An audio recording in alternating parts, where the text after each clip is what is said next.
when you are trying to have like a music career, which is obviously a very hard thing to like make a living out of and to get to the level that I want to get to, yeah, like it can be tough because you're grinding constantly, and the steps that you take are very small steps over a long time. And I've, that was like a huge issue I had too.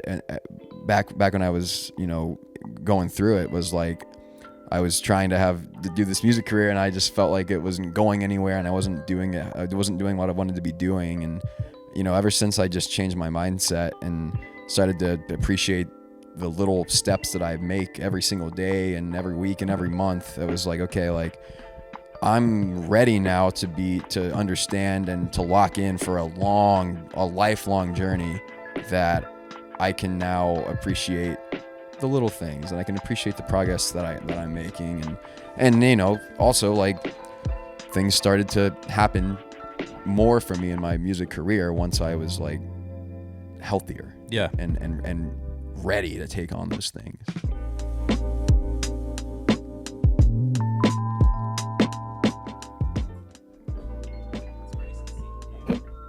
Can't be taking our guest seat. What's wrong with you, Magnus? Magnus, are you allergic to cats? All right. He's a hairy beast. He's very old. His little sister fucked him up. Really? Well, he gets in scraps with them and with her. As you should. This is awesome.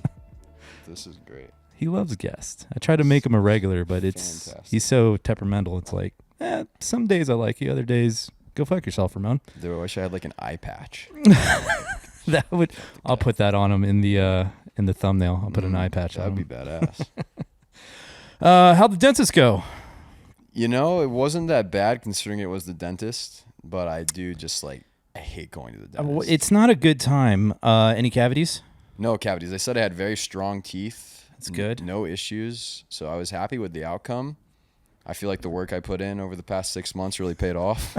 All that flossing? All that flossing and the mastic gum, really clears out the plaque. I've heard. So. Are you a regular flosser? Because I'm not. Not really. I have like one of those toothbrushes where it's like the water pick. Okay. Yeah. So I kind of count that as my floss. Yeah, they always tell me I need to floss more, and I'm like, because your gums are bleeding, Ramon. I'm like, you just need to stop picking me with that goddamn pice of metal. That's exactly how I feel. Because that's how I'm bleeding. And I just don't really enjoy like the small talk at the dentist. Where do you go, if you don't mind me asking? Enamel Dentistry. Okay. It's on the east side. All right. I go to the one just right up the street from us, or by that Randall's, kind of by it, right by it or behind it.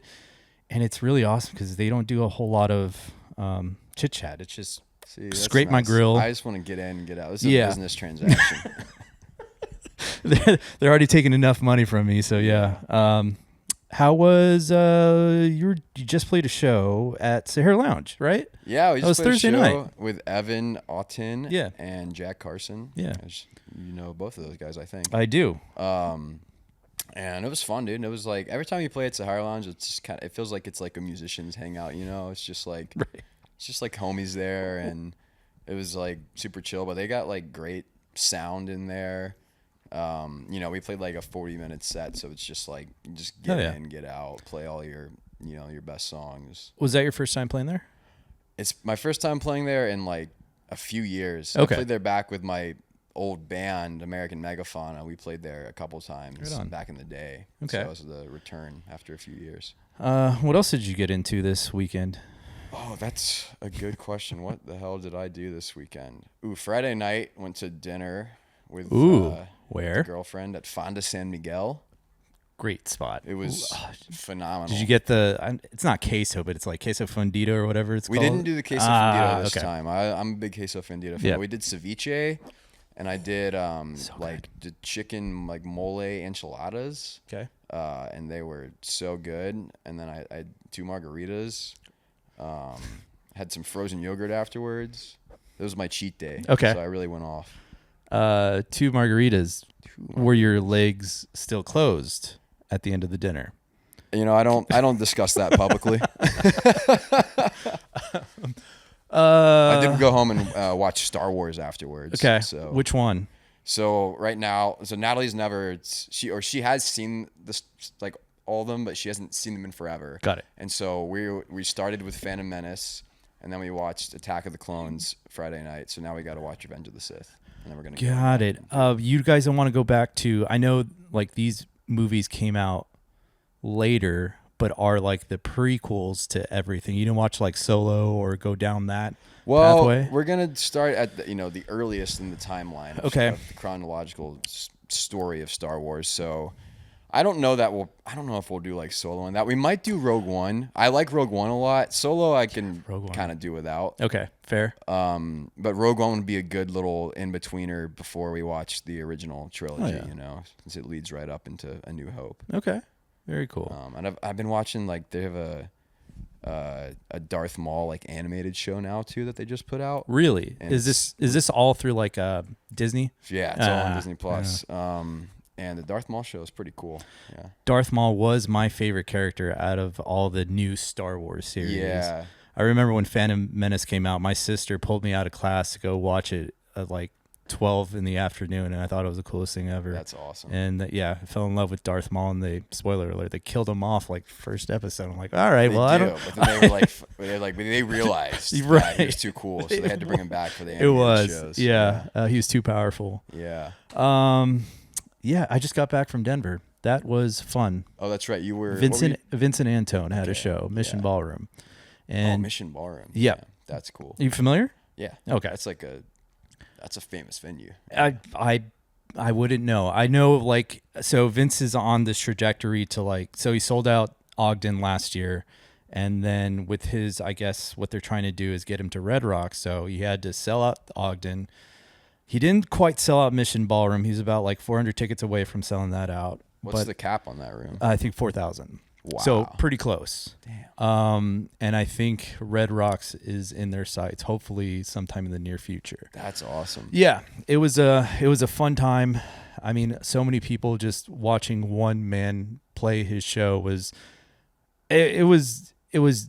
different in a sense that I don't know. I'd never seen him in that light before. Yeah. I've seen him play to bigger crowds, but this was something, it was like his own curation of it. His own culmination of his career got him to this place and time.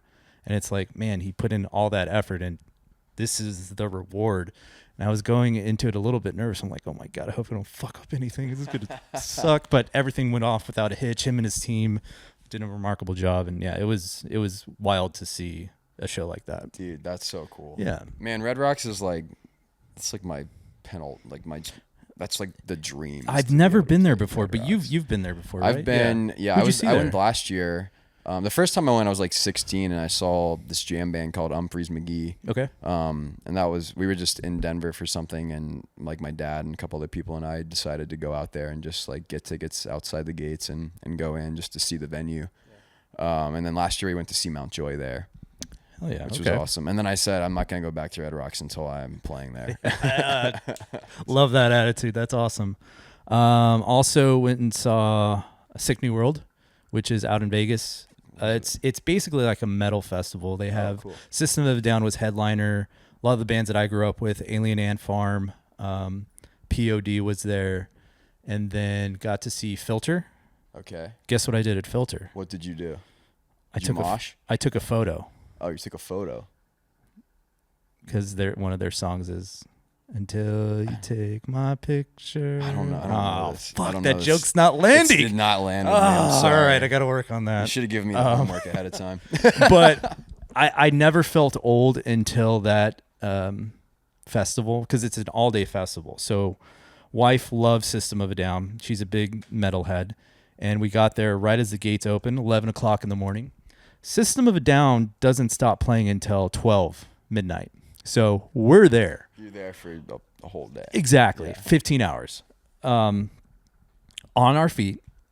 There's park benches or benches like for you to, sit and whatnot, but it's all on concrete. Oh, shit. By hour 8, I'm like, I don't care about System of a Down anymore. I want to get back to the hotel. And we stayed at Circus too, which that was another experience. Really? I never stayed there.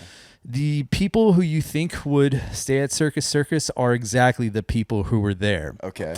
And I was like, Lauren, like, come on, we're adults. We have money. We can spend a little bit more to not.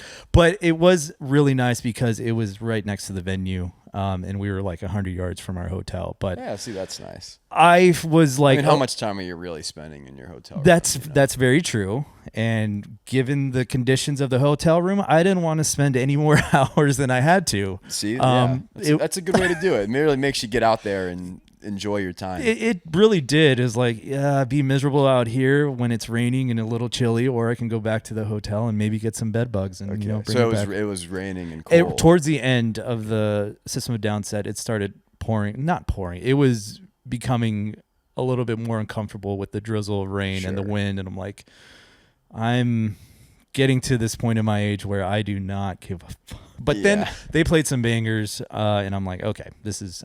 I need to stop being a little crybaby and enjoy it. But even Lauren was like, yeah, I'm kind of almost ready to go. If it continues to rain for another 15 minutes, we should leave. I'm like, all right, maybe. But it worked out. And yeah, it was a good festival, but all day things. I don't think I can do that. Are you a big Vegas guy? Do you like Vegas? No, not it depends. If I have money, sure. But when I'm pinching my pennies, I'm like, the food. Yes, the food there is phenomenal. We went to, not this time, but last time we went to a place called Momofuku. I think David Chang is the head chef there. He's like on Netflix and all that good stuff. But great ramen, great hybrid of Japanese and American cuisine. So it's really good stuff. But yeah, there's some great food. I'm going to Vegas in June with some friends just for like a weekend little trip. The Sphere? No, I've done the Sphere like twice for Dead and Company. And now I just like, I don't know. There's some acts I would still see at the Sphere. Oh yeah. No, we're just gonna do just like kind of normal Vegas, like pool party and steakhouse, and I think we're eyeing like a magic show. All right, right on. Yeah. So. All of their shows are great. Yeah. You get the value out of the price you pay. Yeah. But I don't like to. I mean, if I gamble, I'll play blackjack, and once I double my $100, I'm like, all right, I'm out. Yeah, I'm a blackjack guy as well, and like I love Vegas. And I'm like not even like a huge gambler. I do blackjack and I play the small tables, and usually, I'm an idiot, so I will get up and then I'll lose it, if I even get up at all. Right. But I just like, I don't know, I just kind of like the vibe of it, you know. It is fun when you go with your buddies and you're just getting free drinks, and hopefully someone's winning on the table, and you share the wealth with everybody. But it can be a good time. But then there's other times when I just lose all my money, and now I'm sad. And now I have to go back to the hotel room and just watch TV. Definitely like times where, because I've been to Vegas like once a year for the past like 4 years, mostly for concerts. But then there's times where it's like I sleep for like 2 hours before I have to go to the airport on Sunday or something, and then I'm like, I have no money, and I'm like shaking in the airport. Like, what the hell? Why did I do this? Going through withdrawals. But then I'm like, gotta go back. Yeah. It's a good time. Speaking of good times, do you need a beer? Do you want a beer? I'm okay. Okay. Yeah, I'm trying to only drink on the weekends right now. Good idea. It's part of my looks maxing. Just don't make up for the week on the weekends. I know. It's very easy to do. Trust me. It is. But I've been like cutting back on drinking now. So like, I just have like a couple, and it kind of does it for me. Yeah, that's good. It's like kind of sad to say, because like my old self would be kind of ashamed of like my low tolerance now. Yeah. But I think overall that's good for the savings account, the bank account too. True. Do you have like a sparkling water? I do. Or yes. Like that? I would love that. Thank you. Beautiful. So, one show that I regret that I missed out on was your Saxon Pub experience 2 weeks ago, maybe 3 weeks ago. Yeah, I think it was 2 or 3 days. April 24th. We've actually played there like 2 Fridays in a row in April. But the second one was the show that we did with Sachin in the Porch and Nico Little. Yeah. And it was insane, dude. I think the final count of ticket sales ended up being like 220 or something like that. Wow. And so yeah, it was the most crowded I've ever seen that place. But was there any what did management say anything to you like, oh my God, that was a great show, we'd love to have you back? I mean, we're pretty tight with them at this point. So like we are getting in there. Like, I mean, we've played there 3 times this year so far. Actually, technically 4 because we did South by. I mean, yeah, we did South by a show there. Yeah. But we've played there 3 times just on the regular schedule, and we don't have anything else until like August there. Okay. But yeah, it's like that's like my favorite place to play. You know, I love it there. Elaborate. Why? I mean, they just like do things right. The sound people are always incredible. Like if it's Richard or if it's Keith Dylan, or if it's Dylan, yep. and like even like when we played there the 24th, they had someone like kind of filling in, and like he was fantastic. And they like the staff there are just like so friendly to the artists that play there, and they, you know, like they do something that I really like, which is one of the bartenders will grab the tip jar and walk around, and like that, you know, that's like huge. That incentivizes people to, you know, give it a little bit more. Because like, I mean, you're the artist, like you don't ever want to you don't want to do that. You don't want to like beg for tips, but if someone else does it for you, then it's like, you know, that's fantastic. It makes it easier. Yeah. But I think I know the sensation of not wanting to do it, but it's part of what makes you money. So just, I don't know, do it. Yeah, no, I mean, if it's like, if I'm playing at like a bar too, like I'm not afraid to be like, you know, come check out. I got my sign here. We got a tip jar. Like, please, you know, that all helps. But for Saxon, I'm like, man, I'm just happy to be here and be playing original music for a crowd that's listening. So that's like, you know, that's enough for me. And also like people like go to Saxon are generally like pretty good tippers. So, and I think more importantly, they're there like the people that attend Saxon Pub are there to hear the music. Yeah. There's a listening crowd. There's a particular show on Thursday called it's done by Pack. Yeah. And those ladies, every time I go there, I mean, there's not an empty seat in the house, which is phenomenal. And what I noticed is that it's definitely an older crowd that visits the Saxon Pub. Yes. And I'll stand by this. I think you and Nico and Jack are the perfect, I don't know, musicians for that venue to bring in a younger crowd. No, for sure. That's actually, I've thought about that too. I mean, like when we played there on the 24th, like, you know, the show before us, like, was ended as we were getting there to set up and whatnot, and like, you know, it looked like bingo night coming out of there.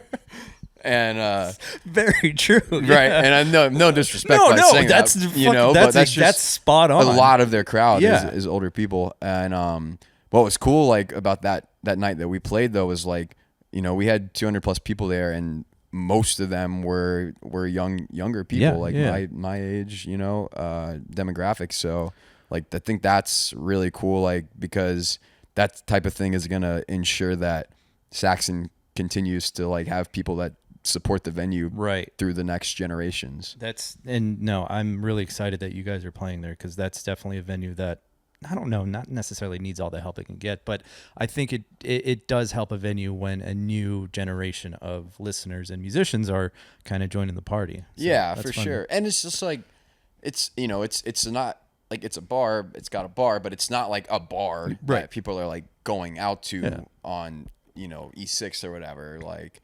and so to get people like in, you know, the younger demographic that are like, oh yeah, we should consider this as a place that we keep in our rotation of places we like to go. Like, we know there's going to be great music there. And it's like, if you can get them in that mindset of like, yeah, like we should support this place, we should support, you know, local independent artists, like, you know, that's huge. It really is.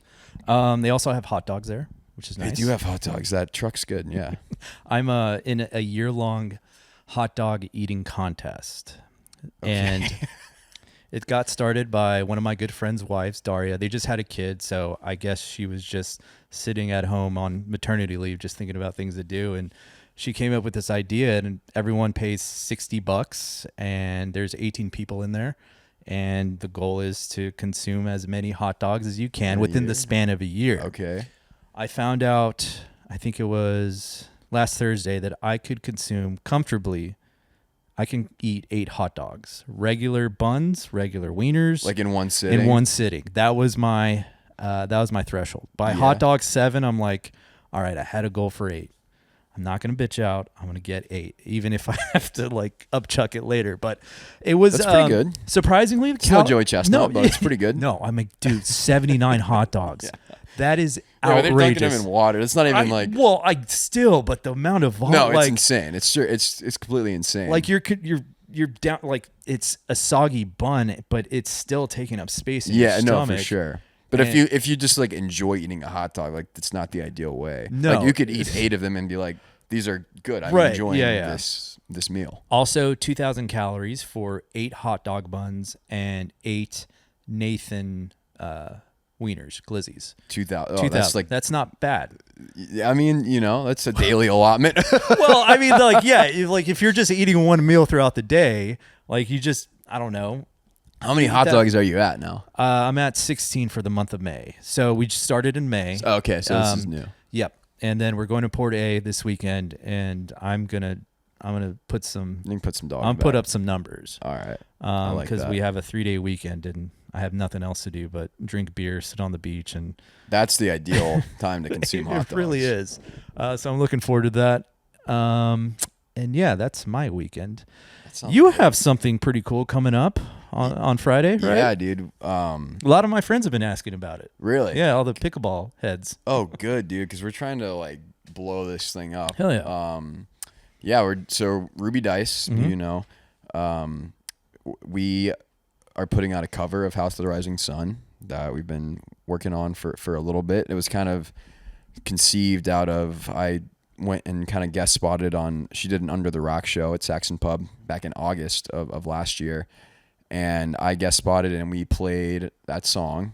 Her band, we all did it together.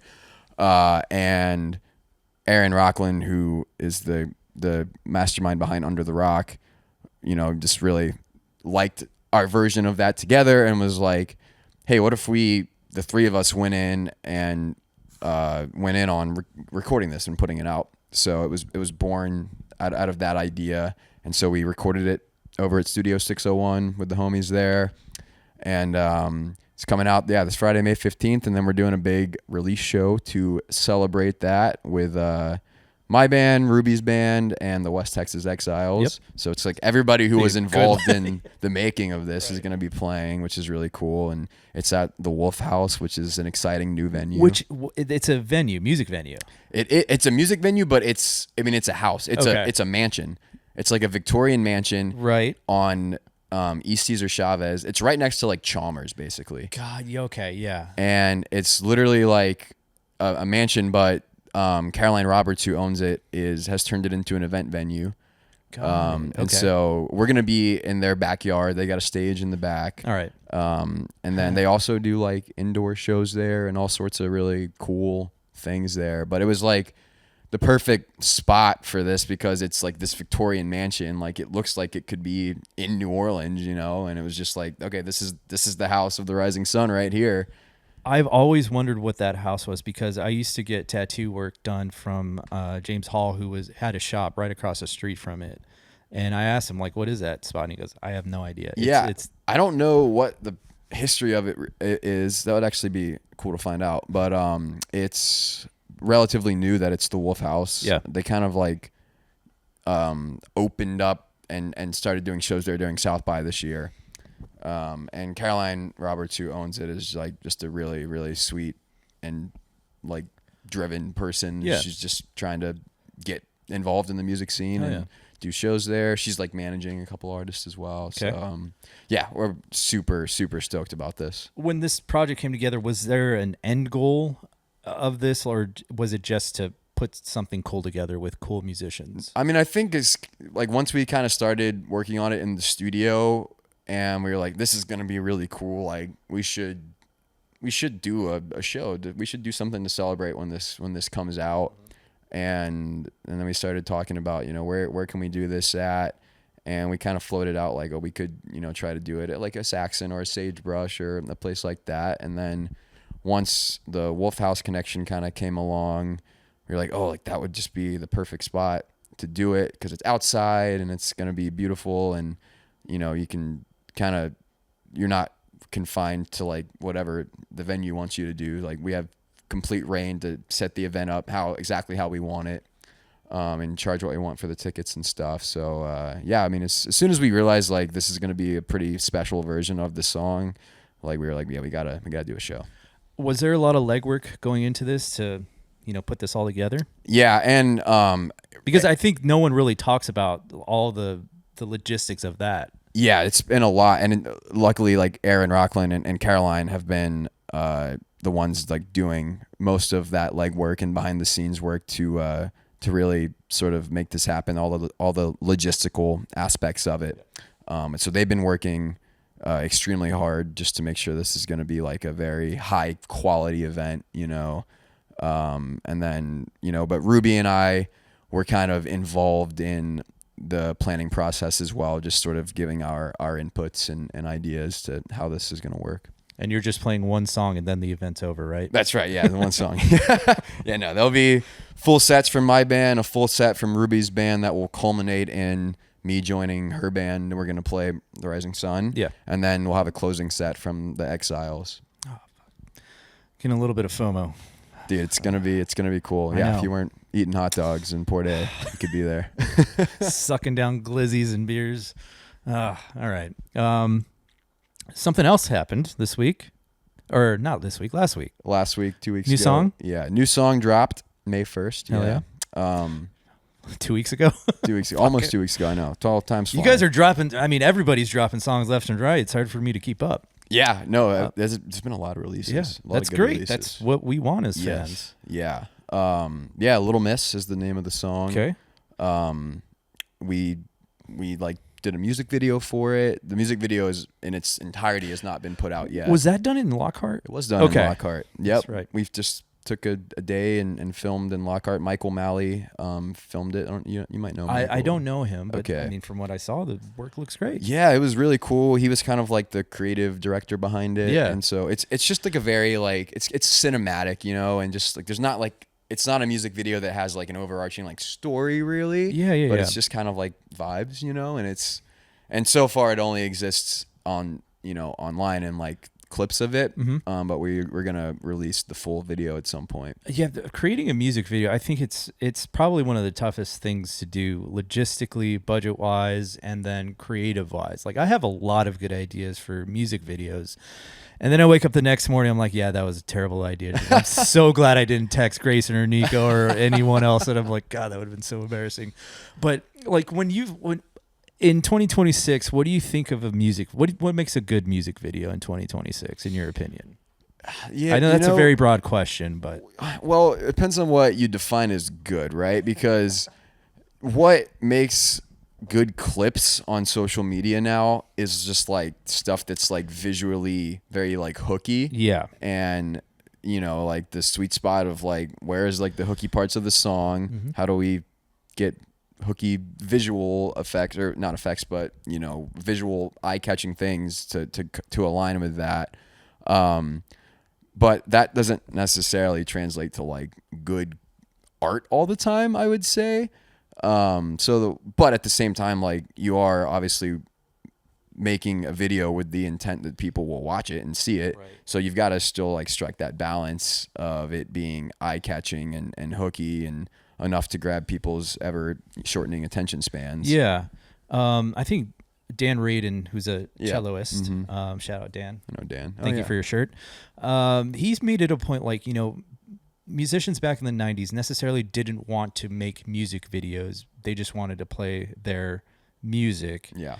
Here in 2026, artists don't necessarily want to make music videos as well, but they're making TikToks, they're making Instagram reels. Right. So it seems like it's part of the process of being a musician and just another way to get your music out there. Yeah, I mean, it's like it's part of the game. It's really like the first like full like music video I've done where it could actually be like released in its entirety. Right. And so it's just, I don't know. It's cool to have. I'm really excited about it. Obviously, like the focus still is gonna be just on like clippable types of video content because that's just what works on social media. Yeah.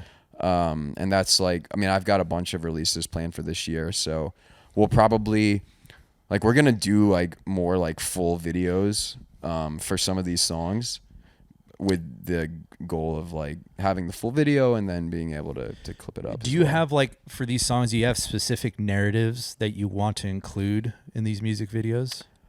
For me, it's not as much like there has to be like this overarching narrative, which would be really cool. But at the point where I'm at right now is just far as like the budgetary constraints, it's like that's a little bit more of an involved thing. If you're going to have a story arc to your music video, you're probably going to need multiple locations and you're going to need actors and whatnot. So, you know, for me, it's more just like focusing on like the sort of like, you know, I'm in this shot. I'm performing the song a little bit in some parts. Other things, it's just like me walking or just sitting there, like looking cool or whatever, you know, just stuff like that. So I think, you know, for right now, it's like less this has to have this overarching story to the video. It's more just like, let's get a really cool collection of shots that we can string together. With nostalgia, kind of, well, with I'd say nostalgia, with like old wardrobe coming back. Like I saw Nico Little wearing Junko jeans. I was wearing that shit when I was like in 5th grade, and I had to beg my parents to give me a pair of those jeans. And then for the longest of time, I didn't ever see him again. I was just like, oh my God, I can't believe I was wearing those. And now I see him wearing, I'm like, okay, nostalgia is coming back. Do you think, since style's coming back, do you think like the cool music videos, the full length music videos are going to make a comeback if they're not already? I mean, I mean, like, you know, there's been some recently, like the Ella Langley, like Choosing Texas video. That was, you know, that was really cool.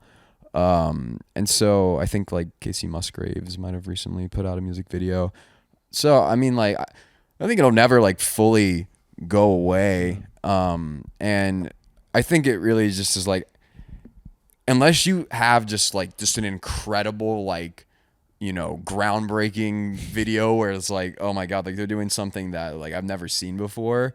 Like, I feel like it's not like popping off unless you're already like kind of an established artist, you know? Yeah. But like part of the thing too is like when you're an artist at my level is like making yourself seem as like legitimate as you possibly can with whatever kind of budget and size that you're working with. Yeah. And so it's just like, even just the fact that like, if you go look it up and you'll find I have a music video. It's like, okay, this guy's legit. This guy's a legit artist. He's not just, you know, some wannabe. He's checking the boxes to be taken seriously. Which I think your song kind of already solidifies you as a, you know, legitimate musician. And then when David Thacker's complimenting your music theory, I'm like, oh, yeah, I guess Greyson is kind of, he knows what he's doing. Yeah, that was nice of him to say. Yeah, because I've never considered myself to be like super theory knowledgeable, but I know my way around enough to lead a band. Yeah. And I'm just going to go ahead and pat myself on the back for generating that content. Yes. Because I had a wild idea. Okay. It was your South by show. We'll get back to Little Miss here in a bit, but we're going off a tangent here. That South by show, I'm like, oh, fuck, okay, what can we do differently for Greyson that I haven't done before? And I just scoured I was doom scrolling Instagram, just trying to pick up different things that I thought was missing, and I just kept reading comments, and I think people read comments, and I'm like, okay, what if we can get people to actually comment in some form of audio or video? And so that was my mindset going into your show. And prior to that, I had everything dialed up, but I also stole your set list. Oh, nice. But I wrote down everything that I fucked up for that show. Because there were one could have been damning. The first one was forgot audio micro SD card for my little field recorder that I use. Nice. Left it at home. Nice. Thankfully, I had a GoPro, which I was going to put right by Alex's drum set. Okay. I couldn't do that, so I had to pop out the SD card, plug that in, got that, and then I forgot a shotgun mic because I was really trying to capture the ambient sound of the room. So fuck that up. And then I forgot I used filters on my lenses that kind of softens the image, and I forgot one of those filters for my main lens, and I'm like, oh, fuck. but still, I would have never known any. I know. So, That's the thing about what I do is like, I think you as well, you're your own worst critic. Yeah. Like all these things were going in my head, but I was like, no, I have this idea. I'm going to capture like people. I'm going to get people to talk good about Greyson. Also on the back end. And bad. Yeah. I did my, but no one like, I don't think your younger generation likes to talk shit about each other. I think that's a thing with amongst you youngsters. Yeah. I don't know. I mean, you might have experienced. It's kind of, yeah, I don't know. I feel like we should. I feel like we need that. I think it would toughen you guys up. But maybe that's why we're in the situation we are, because my generation, we just fucking talk shit to each other all day long. But either way, all these mistakes were made prior to your show happening. And I'm like, doesn't matter. I have this great idea. We're going to make it work. And thankfully it did. And that's why I got the content for you, or the different content that I would appreciate if, you know. Yeah, it was super cool. Yeah.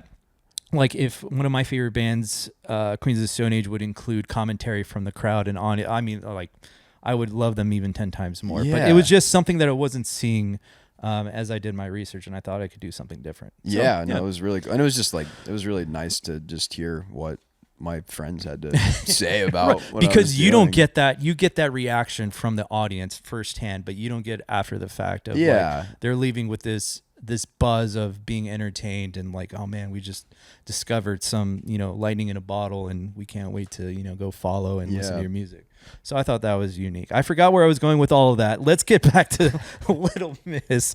And what was the premise of that song? Because I think it's, for me, when listening to that song, I'm like, oh, it's a battle with alcohol, because that's what I heard. Interesting. That was my perception. Yeah, you know, the premise, honestly, of that song was like, it just started out with the very first lines of the song, which was, I was sick for a while, but I'm better now. I was stuck in a hole, but I climbed out. And that was like very like true and personal to me. Yeah.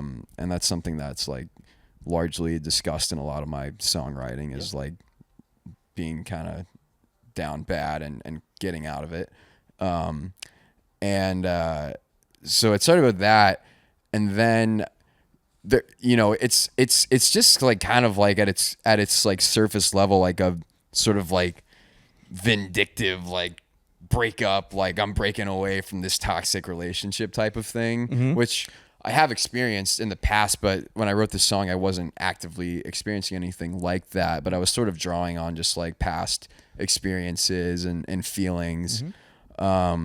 And so, I mean, it's really one of those songs. Some of the songs I write are like very, very personal and real to like things I've experienced or things I've been through. And some of them are like drawing on past experiences and sort of just molding them into what I think just sounds cool in a song. And this was kind of more like that, where it started out with that and just kind of like turned into this like, you know, power vindictive breakup thing that I don't know exactly where it came from. But I think you could draw a comparison to like breaking away from, you know, it doesn't have to be a relationship with a person. It could be a relationship with alcohol or a relationship with something that is you're kind of addicted to, but you know it's bad for you.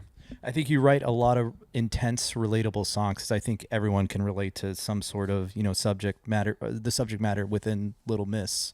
Yeah, I think so. I mean, you know, like that's like a powerful feeling of like saying, I'm done with this. Yeah. When it's something that has been trying to drag you down. Yeah. Another one of my favorite songs from yours is Hanging Around, in that opening line. I'm stubborn like my mom. And maybe like my dad. I'm angry like my dad. Yeah. I'm like, damn, that's just like me, because as I get older, I'm starting to see the tendencies that I have that I saw in my mom, of just being angry for nothing, being this fiery Latina woman. And if she can't have it her way, well, then, you know, the world needs to just explode. And I find myself getting, you know, amped up in that way. And I'm like, all right, just dial it down, Ramon. You're not like your mom. You're not like your mom.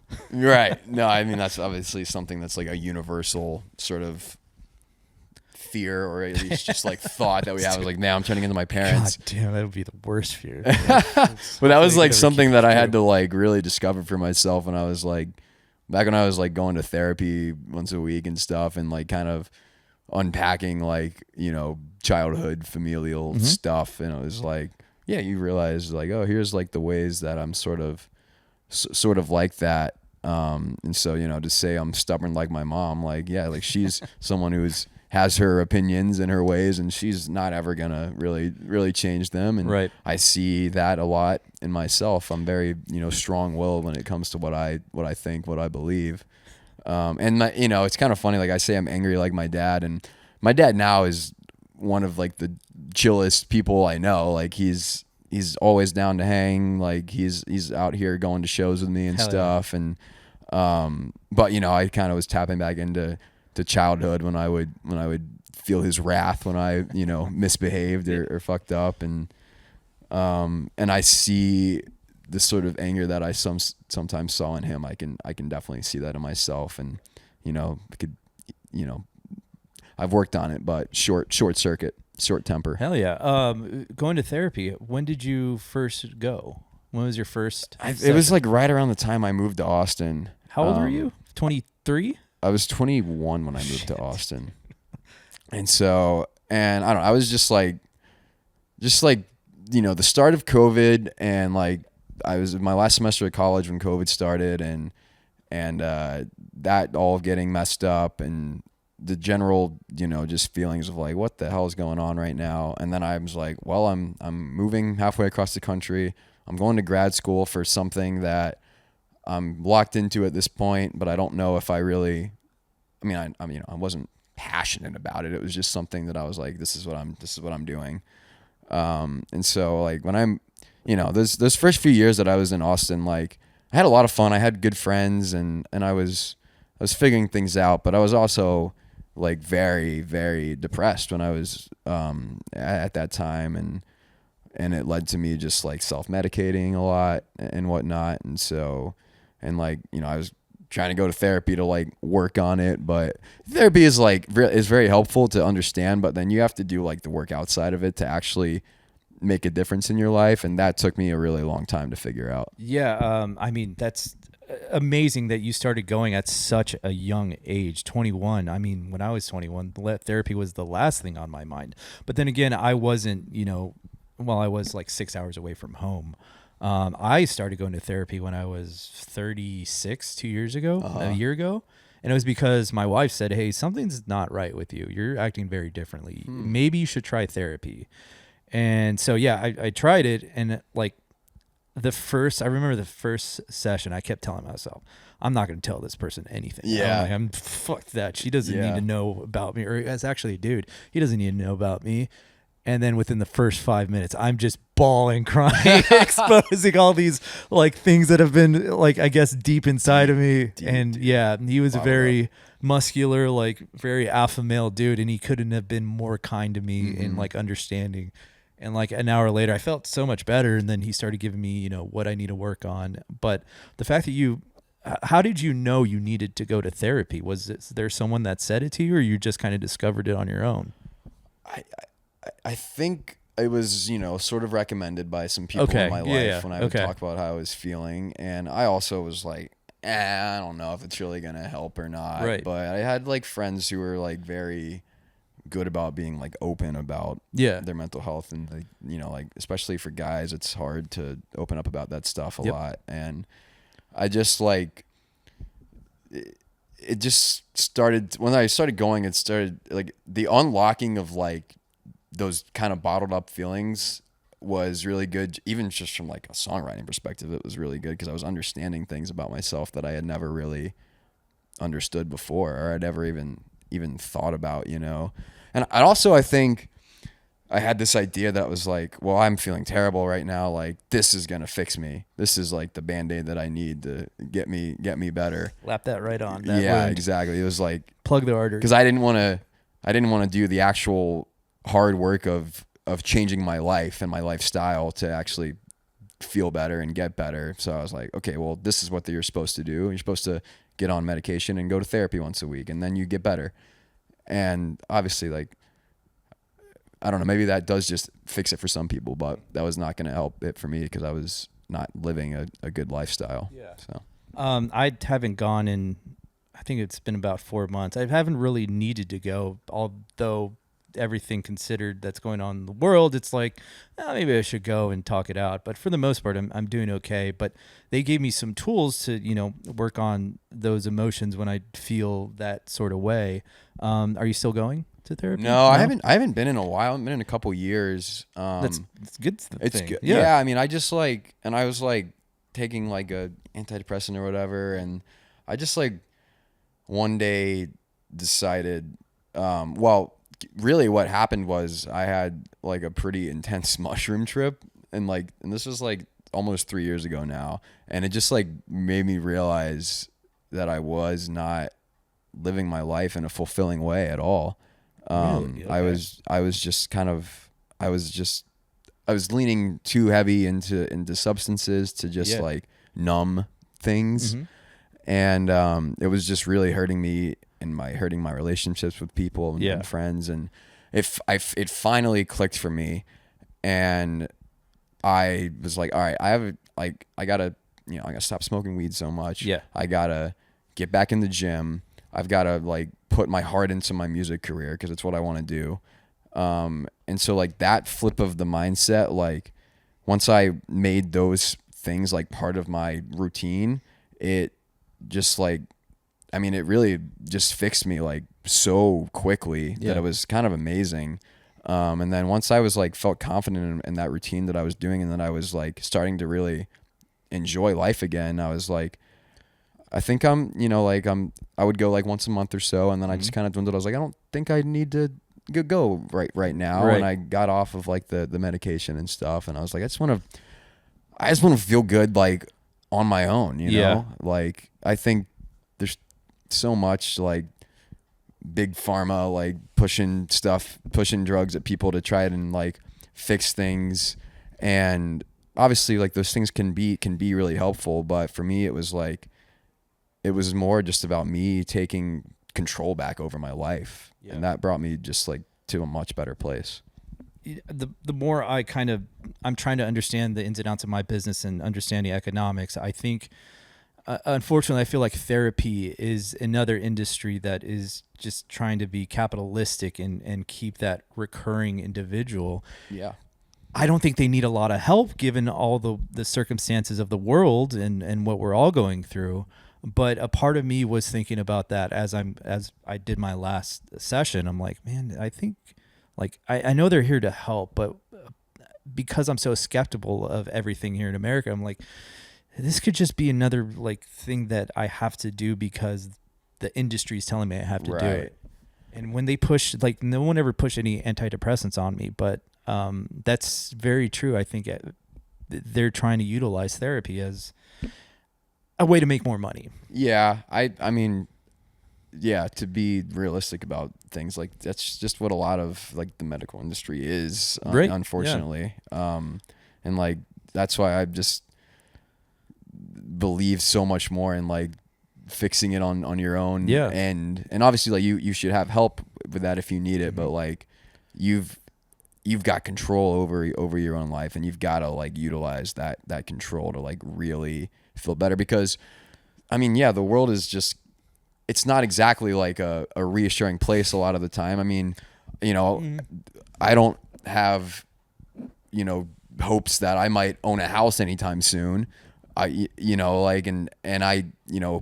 is probably going to take my day job and any one of these days, and we're getting involved in wars and stuff, and it's so if I was just and that was a lot of the shit that I was thinking about, and I was well, there's no hope in this world, so why would I have hope?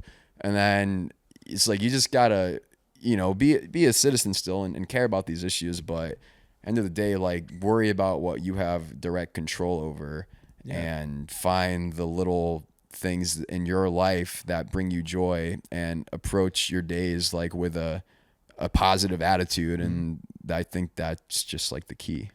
That psilocybin trip that you took 3 years ago, was it, did you know how much you were taking? No, it was a complete accident. It was actually it was kind of I was meant to microdose, because I was microdosing somewhat regularly, because I like the the focus and attention. Yeah, a lot of my friends do that. Yeah, it's great, and I still do it. But I don't know what happened. I just got a concentrated microdose or whatever, and so I like fully like tripped without even planning to. Did you go to the dark side? I was in the dark side. I was in the dark side for sure. And so it was like a hard experience, but like coming out on the other end, it was so necessary for me to have that. Yeah, one of my favorite podcasts, they talked about doing heroic doses, and on the other side of the trip, you come out so much more better prepared. And I've been thinking about doing it again, but I still can't. I still can't think about my first time doing, or second time doing it in Texas State San Marcos. It's 2017. Did way more than I should have. I ended up like, I felt like I had died and I was in purgatory and everything was stuck in repeat. And I just remember saying like, I can't believe I didn't get to say goodbye to my mom and dad. I can't believe I didn't get to say goodbye to my girlfriend at the time. It was just a very, very bad trip. And I made a promise to God. I'm like, God, if I wake up somehow out of this, I promise I'll be a better human being, and all those, everything that you do when you're dying, apparently. Right. And the next morning, eventually, it was all fine, but it changed me in a way of like, man, what did I need to unpack during that trip at the age of, I don't know, 23? Right. And I kept thinking about that now as a 38-year-old. I'm like, there's way more shit that I have to deal with now. So I don't think a mushroom trip is going to be really good for me. But a part of me was like, just rip the Band-Aid off and, jump in and see what comes out of it. Yeah, I've been feeling the itch a little bit to do a full trip again. But yeah, I don't know. It is daunting, and it can be a heavy experience. It is. The thing I realized during that was like, I had such a terrible self-image, and that was like one of the biggest things that I realized was like the way that I saw myself was just someone that I didn't like at all. Was it your physical appearance? Was it your actions? Was Both. It everything? It was like everything. Just the way that I totally perceived myself was like, I hate this person. And in reality, it probably wasn't anything significant. It was just probably something minor with like the story that you're telling. Yeah. And so, but like even just realizing that, like, damn, like I don't like myself. That was like a huge catalyst to be like, well, what can I do to make myself like myself more? And let me do those things and do them regularly, and I'll probably feel a lot better. I mean, It's like, it sounds so simple, and like the logic is pretty straightforward, but it's really hard to actually do in practicality. Does some of that still linger in you now at the age of what? 27. 27, I believe. I mean, yeah, I think it's stuff that will never go away, and that's stuff that everybody sort of struggles with.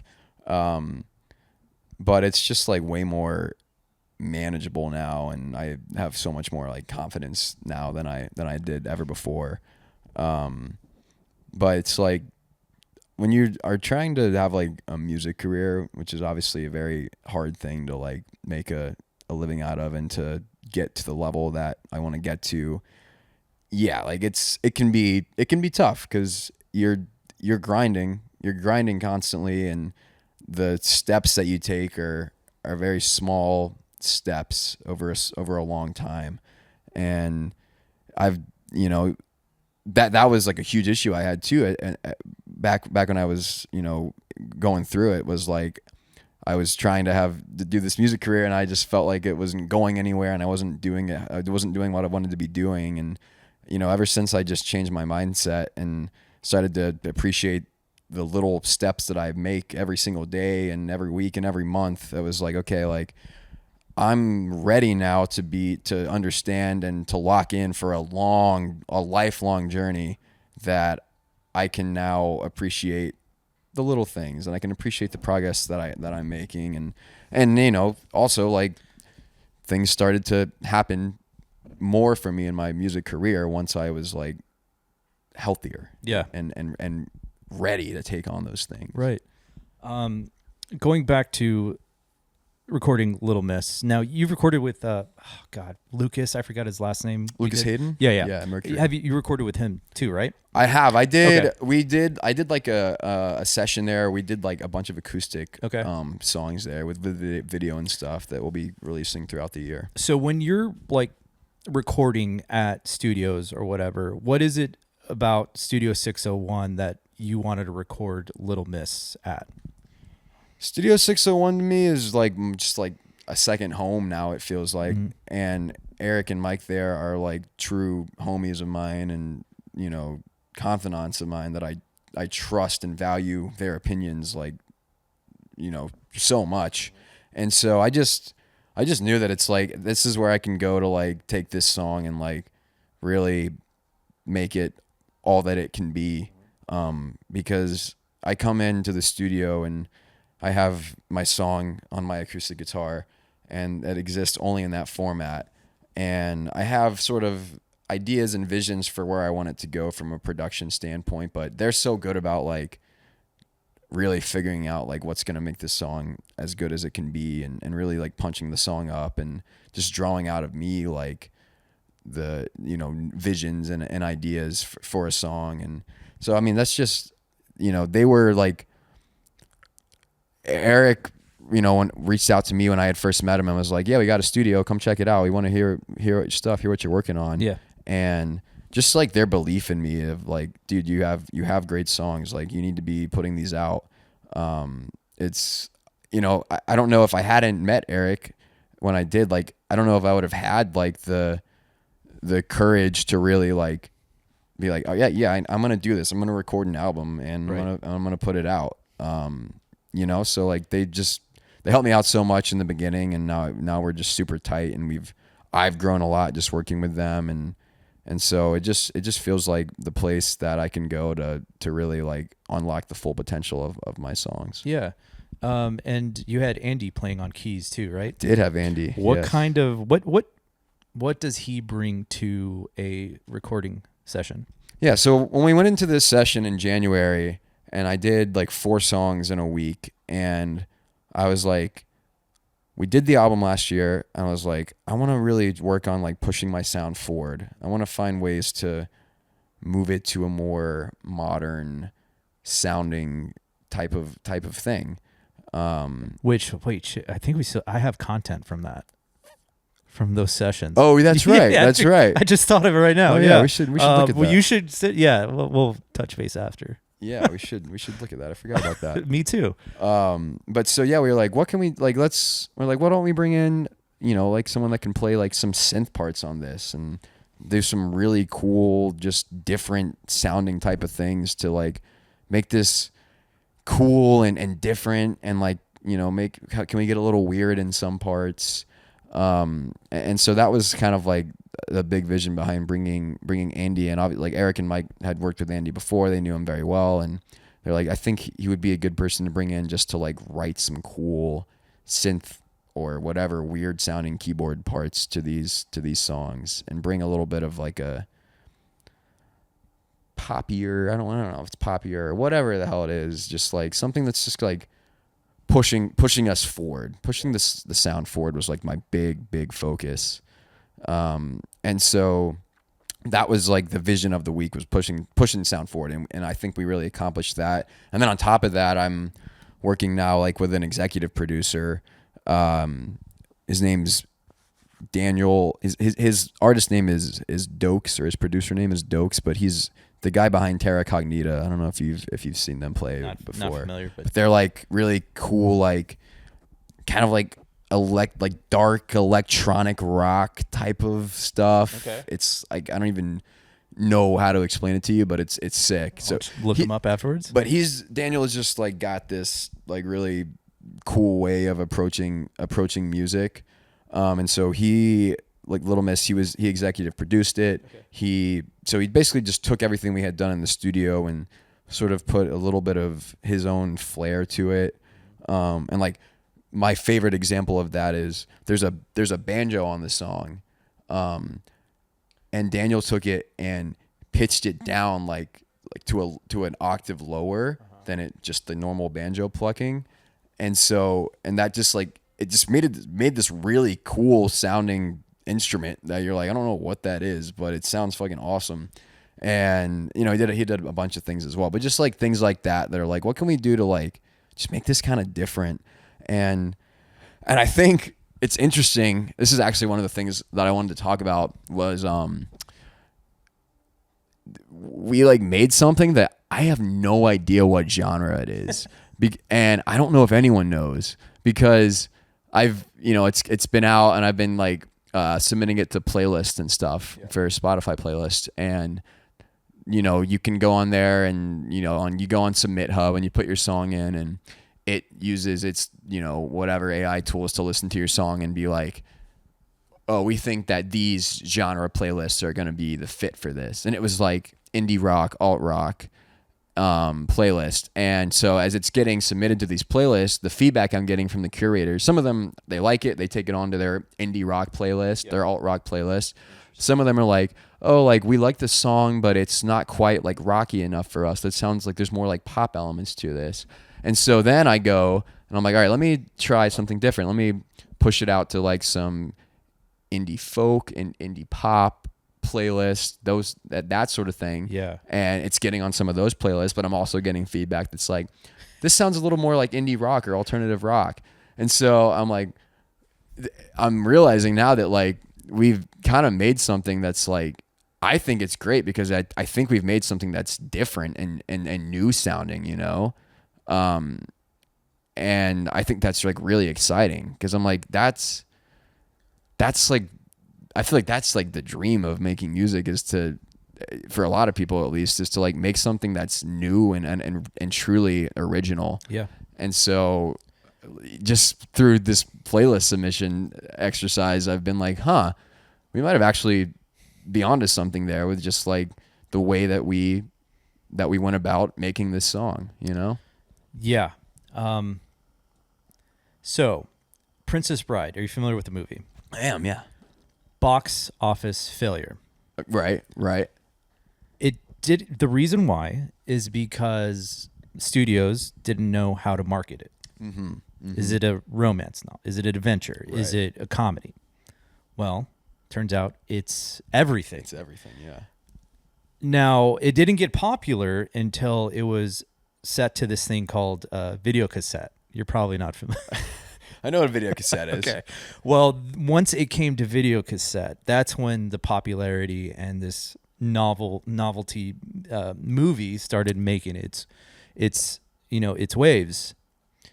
When you create an awesome song like Little Miss, and it is new, and you're telling me these things of like these curators of playlists don't know exactly what it is, could that be a issue? Yeah, for sure. I mean, yes, like that's the now other. Keep in mind, I'm referencing it. Your song is equating to Princess Bride. I'm not saying that was the other thing I was going to bring up was the fact that like it is harder to know how to promote something and market something when you don't know exactly what box it fits in. So that's part of the struggle, and that's part of like what's been the struggle for me overall is like, I think my songs have like a pretty wide appeal, and people of like a lot of them different demographics have come to my shows and came up to me and said, wow, we really love your music. And so it's like, where that makes it harder sometimes, because it's like, if I know that like I'm making like bro country or whatever, like I know exactly who to market it to and how to market it. But when I'm making something that it's really hard to define the genre and it could appeal to a lot of different people in different ways, it's like, how do you focus in your promotion and your marketing efforts? Yeah, that's a very, very hard part of it for sure. And it's music, and I'm thankful that you're bringing this new type of. Are you creating a new genre here, Greyson? Is that what you're trying to tell me? I appreciate that, but also as a fan, I want it to blow up, and I want people to like it. So, right. Yeah, I guess we'll find out. Yeah, we'll see and I what think happens. like some of the stuff I'm putting out later this year, like I think they're gonna be able to fit a little more into like specific genres. Little Miss was definitely like a sort of an outlier type of song in that it's, you know, it's not quite like indie folk. It's not quite rock. But it's got both elements. It's got these kind of like soulful elements to it. And with the sort of production choices that we made, it's got a little bit of like pop flair to it. So it's just like, it's such a blend, and it's just a very hard song to place into a genre box, which like I'm proud of that we made something that's like, I think is good and doesn't just, you know, fit one mold. But I think with the other stuff we're putting out this year, it will be a little bit easier to like really target specifically, like, oh, this is for fans of this genre, you know? Yeah. But I don't know, it's exciting because I want to make cool shit, you know? And like, You're doing it. You're doing it. I just feel like I've never been the type of person to like really want to conform to like one certain stereotype or one certain ideal, you know? Like I like to live in all these different worlds at different times, and so that's like, if I can do that with my music, then I feel like I'm setting out what I set out to do. Yeah, or I'm accomplishing what I set out to do. I think a lot of the reason why I'm not as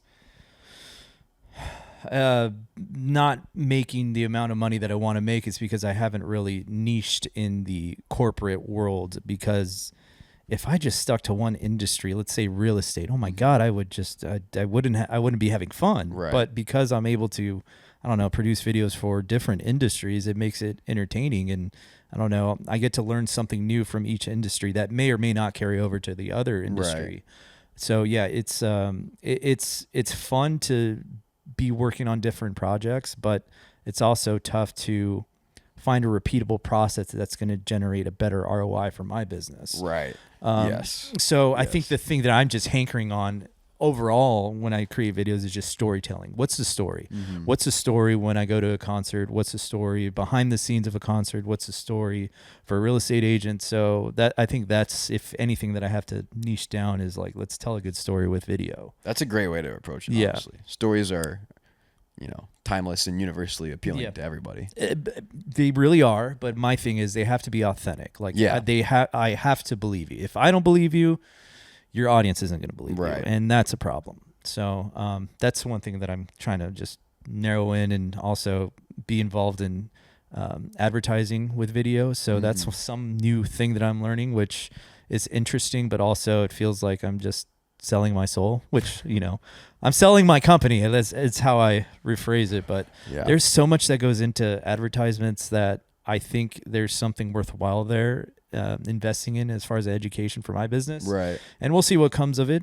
But that's something new that I'm working on. But yeah, I mean, you know, there's like the saying, like, jack of all trades is a master of none. But oftentimes better than a master of one. Or but you get. And like, I don't know. That's something like I've thought about a lot. Is like, I've always sort of felt like I can be like pretty good or decent at a lot of different things, but I'm like, I don't always feel like I'm like, I excel at one particular thing. Yeah. And so I think that was sort of hard for me to like reckon with a little bit, because I had this idea of like, I'm going to be a great singer-songwriter. I'm going to be, you know, someone who's writing songs that are groundbreaking, and I'm singing them in ways that have never been heard before. Yeah. You know, but it's like, in practicality, like if I can just be like pretty good at like a lot of the different things that I need to be good at in order to like support a music career as an independent artist, like that's going to carry me a long way, you know? So when you are in a recording studio session, I'm sure you've learned a lot through the process and working with Studio 601, but have you developed some sort of parameters that you take into a studio session and say, okay, this is what we're not going to do. These are the things that we're going to do. Are there a certain list of rules that you abide by? Not like hard rules, but I generally just have like the vision of like, I want where I want to go with things. And like, you know, like when we went into the studio in January, and I said, I want to push these things forward. I want to try and be a little weird and out there sometimes with some of the stuff that we do. And you know, I obviously like I wanted to like avoid just, I didn't want to make anything that sounded anywhere close to like stadium rock, you know, and I don't want to make any, I didn't really make anything close to just sounding like Nashville country or pop country. And so those are just like the things that I was kind of like thinking about.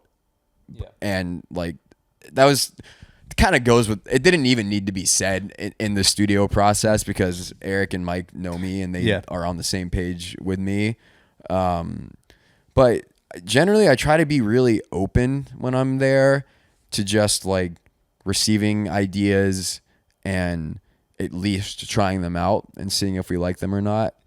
And I think that's how we ended up with like Little Miss being such a like blend of genres, is that we were just like so open to like, we weren't saying, we have to do this because this fits the genre that we're trying to do. Like, it was just like, what do we think sounds cool, you know? And that's just how I try to approach it generally. And I think like the songs sort of like inform themselves as to where they should go. That's what I've found. Man, I had a great question. It just slipped my effing mind. How about your reel that popped off? I thought that was an interesting conversation. Yes, yeah, very. Apparently, when people like to take things out of context on the internet. Of course. I know, shocking, right? Yeah, the whole education Instagram reel. I feel like the music industry is very not unprofessional. There's no schooling on how to be a musician. There's schooling on how to become a recording artist. But for example, like no one really taught me how to be a wedding videographer. Mm-hmm. But one of the first weddings I went to, it's hot as shit in Austin during the August months. I wore black Vans, some shorts, a black short sleeved collared button-down shirt, right, and a black Dodger baseball cap to a wedding. Okay. I was 24, right. 23. I showed up and I immediately saw everyone dressed as they would at a wedding, and I'm like, oh, fuck. They're going to send me home. Luckily, the bosses were like, yeah, just don't do that. You're an intern. You're fine. Just don't ever do that again. Right. But they didn't tell me, hey, you need to dress accordingly. Granted, maybe that should have came with me with some common sense.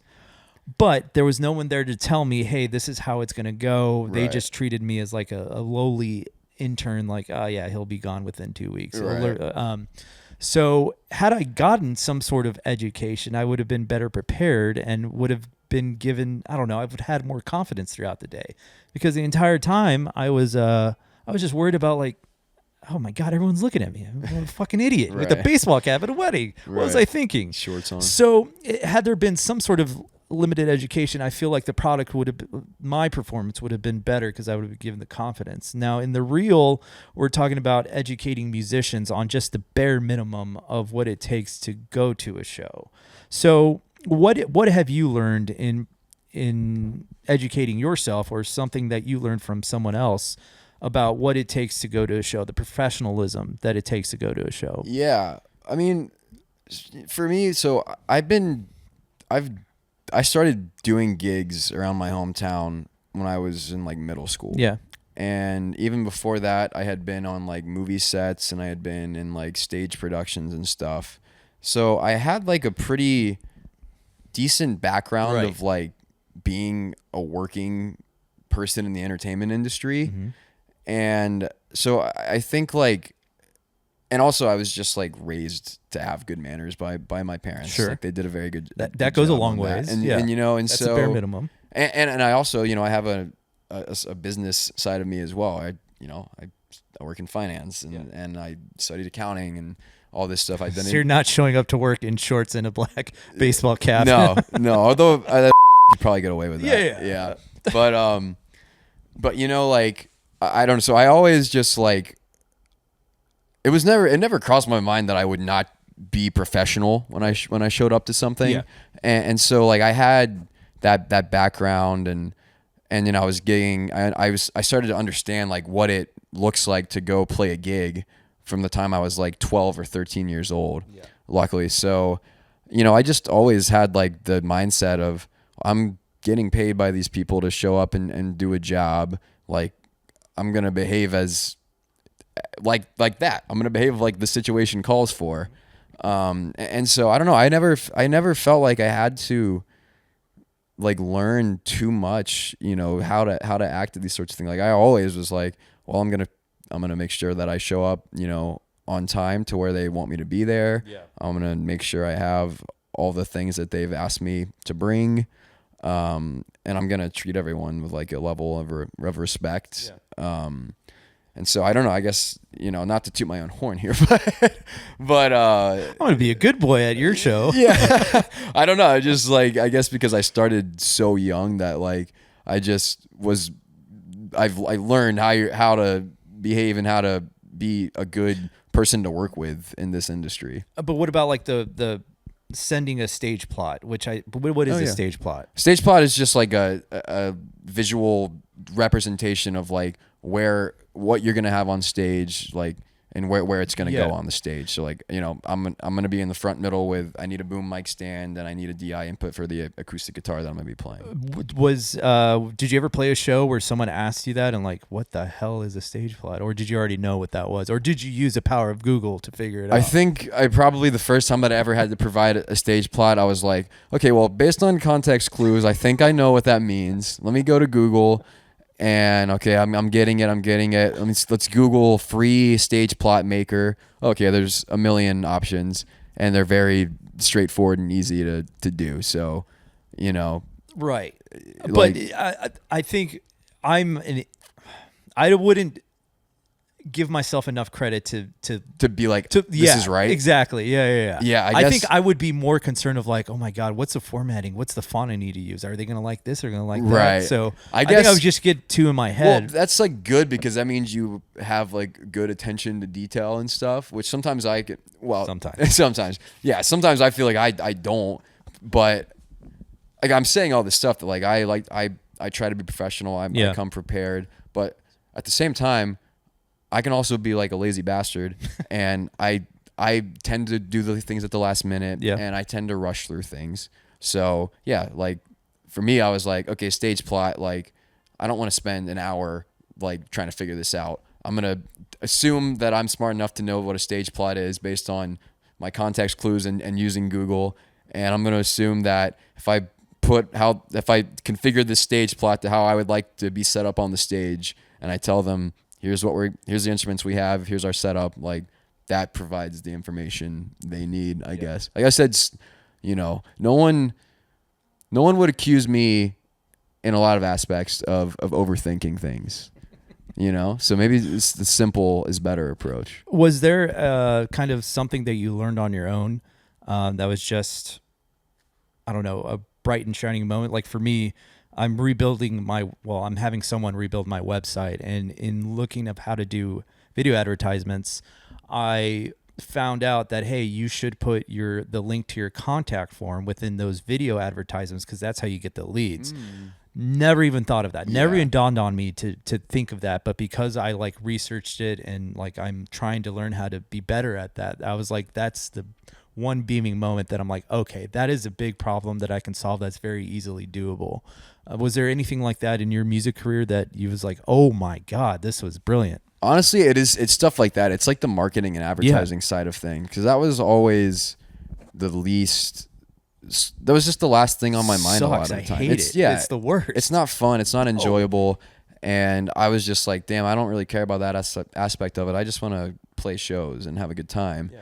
And so once I realized that, like, okay, I have to be doing these things if I want to grow my small business of being an independent artist, you know, like you've got to, obviously part of being a small business owner is marketing and advertising. And so, yeah, just like delving into like just learning about that, there's been so many things that are just like from a branding perspective where it's like, if you have a consistent brand voice and brand look to your whatever you're doing, like it just goes a long way. Yeah. And it's just like not something that I ever really thought about because I didn't have a marketing or advertising brain or mindset. But then once you learn about it a little bit, you obviously you notice it in practice in the real world all around you. And so, yeah, just like basically, you know, having people in my ear to be like, yeah, I know it sucks, but you got to start doing these things and you've got to create some consistency around your brand and you've got to have a strategy for how you want to grow. That was just like, it was huge for me to finally accept that was part of what I had to do. For the longest time, I was like, well, I'm good enough at what I'm doing. Like, this is just going to work out for me because I'm talented. And like, yeah, dude, okay. Fucking 1 in a million people that will happen. That makes me giggle so much because that's the same thought I had. Like, yeah. I think everybody can get trapped in that where you're like, if you're good at something, you're like, well, I'm good at this. People will notice me. It's like, dude, there's a million people in Austin that are as good as you at what you're trying to do. So like, you got to do the work to get yourself out there. How would you go about educating a musician of everything you just said? Would you talk about like, how would you do it? Your dad and you're telling the children. I mean, not that musicians are children. Holy shit, I don't want that. Get that children. Taken out of context. We are children. Clip that. Jesus Christ. Clip that. Musicians are children. Ramon said that.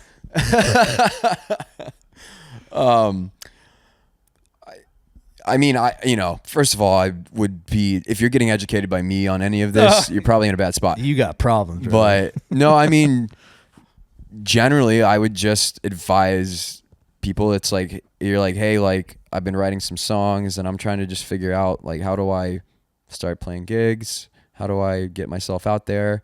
I'm like, yeah, well, it's just like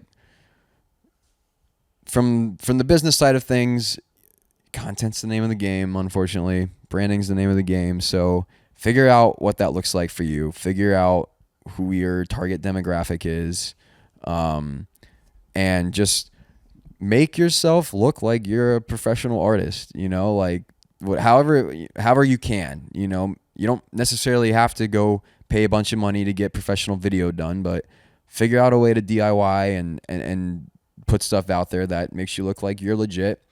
And, you know, if you're trying to get shows, go out there, go to shows, go to open mics, go meet people, and just get involved in the local music community and you know, go from there.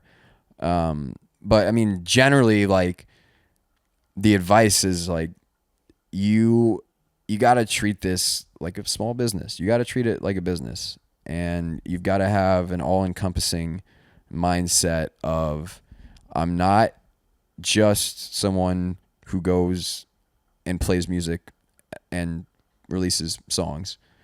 I'm doing that, and that's what I'm putting out. Yeah. But you've got to do all the stuff on the back end that, you know, big professional artists have teams of people doing. You've got to do that all yourself or with your friends or however you choose to approach it with whatever resources you have. Like, it all falls on you, and you've got to get the ball rolling on that. And once you get the ball rolling, now people will come and they'll want to help you out, and they'll have good ideas for helping you out, or maybe they will have terrible ideas for helping you out, you know. But people will come once you get the ball rolling, and they'll want to help you and whatnot. And that's, you know, fantastic if you have the right people in your corner. But yeah, you've just gotta do it yourself. Yeah. And you gotta, just treat it like it's a business, you know.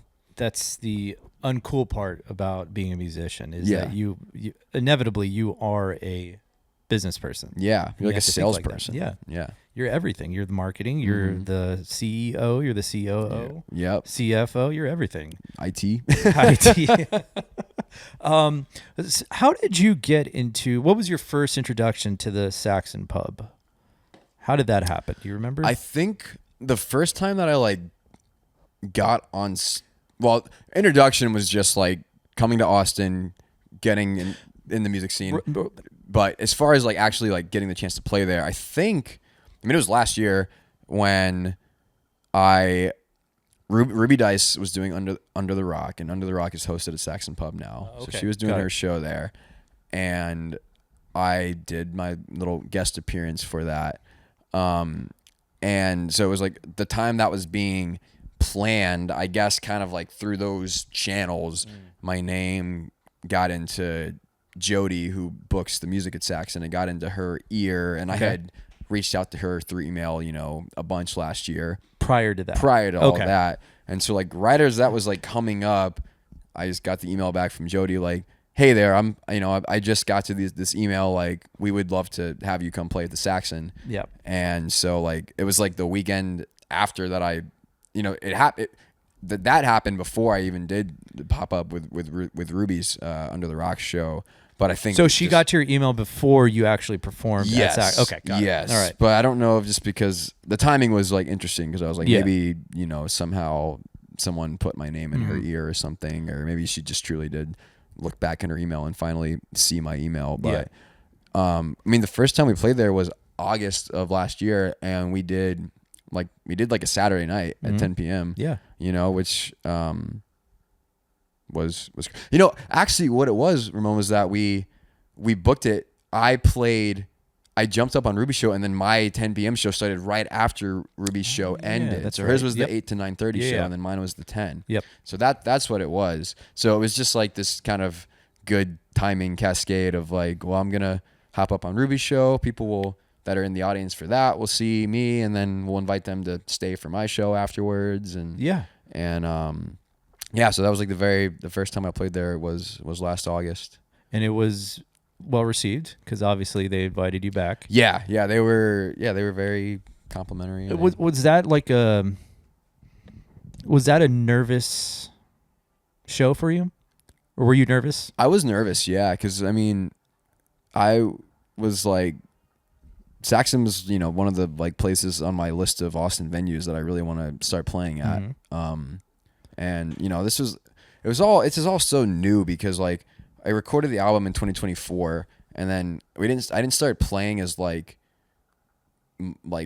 going and playing these songs from the album and like playing my original music with a full band until the beginning of 2025.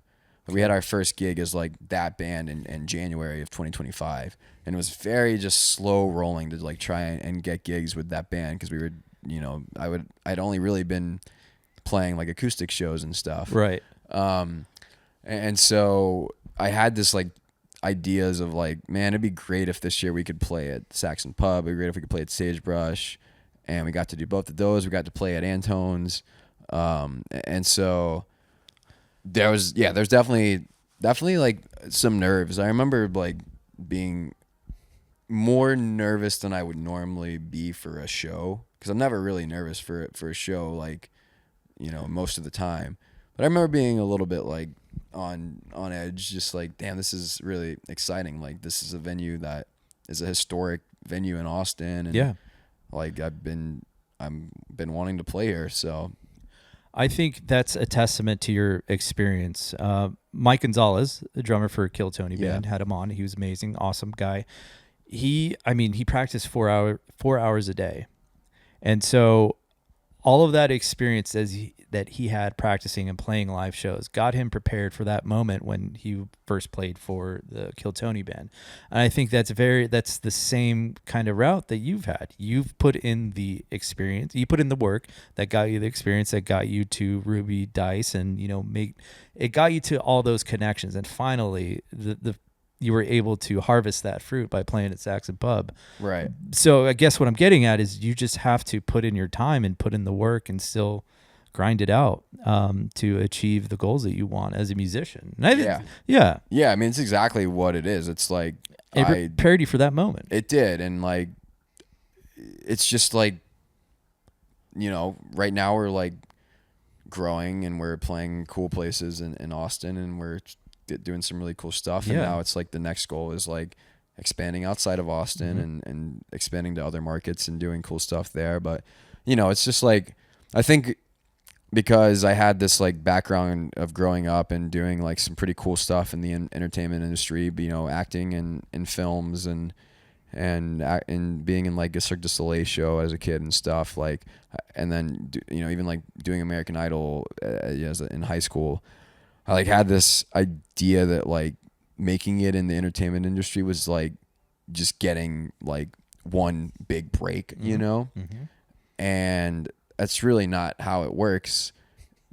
You gotta grind. Most people that make it, they grind for years and years and years, and nobody knows, nobody has seen it except for the people that were around, you know, when they were just starting out.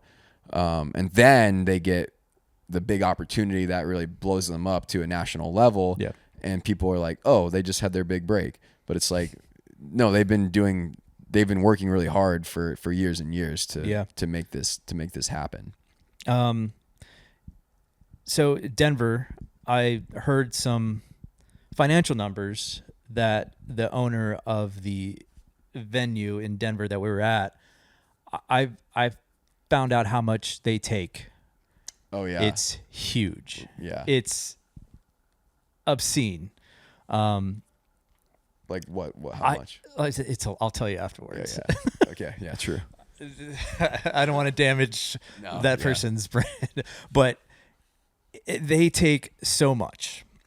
And I remember being in that venue, seeing everybody in the crowd, and for whatever reason, I just remember an image of your backyard session. It had just rained that day, and there was mud all through your house. I'm like, well, I think Greyson didn't have the money for a cleaning crew, but you know, this venue does. Right. I just thought that, granted, there's different levels of experiences at a show, but I feel like what you guys are doing with Back Porch Sessions is a very cool thing that is giving back to the musicians and the community. It's not taking an exorbitant amount of money from the fans, from the musicians. Yeah. So how did Back Porch Sessions come to be? Yeah, so Back Porch Sessions, for the listener at home, is a house concert series, a backyard concert series that I put on with my roommates at my house, place where I live, in our backyard. And anyways, we hosted a backyard show with through John with Austin Music Love. This was last April 2025. He was looking for just people that were willing to host a backyard concert, and we were like, yeah, we have a good backyard. We could do that. And so volunteered our place, did that with John, and it was a success. It was really fun.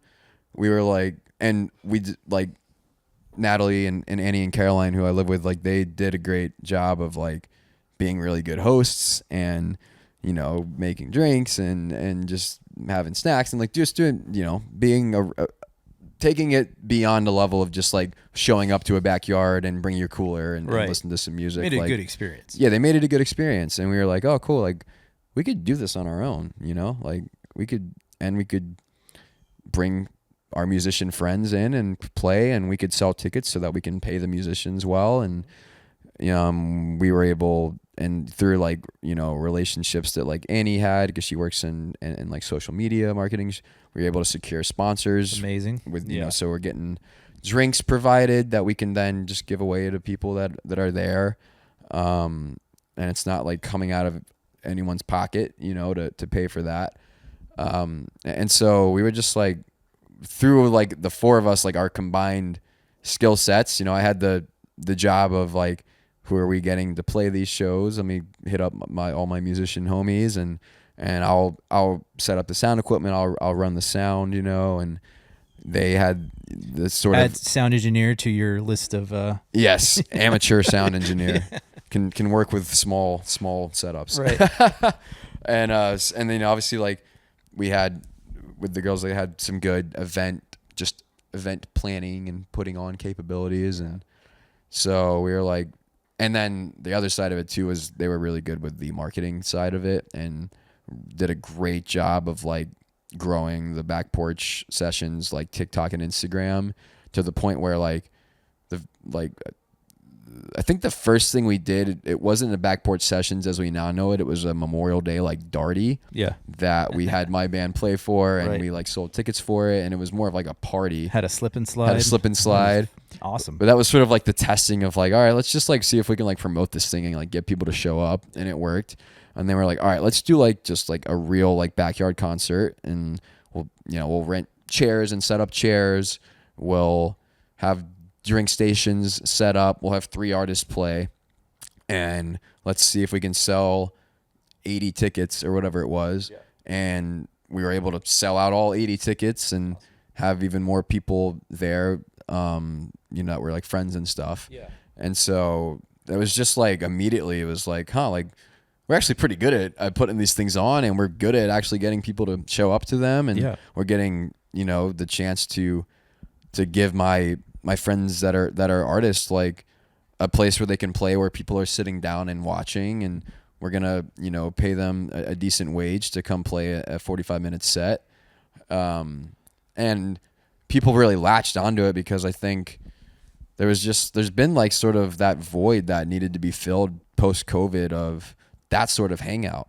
A lot of people are like, they don't really want to go to like a super crowded bar on a Saturday night anymore, and wait in line to pay $18 for a drink and be shoulder to shoulder.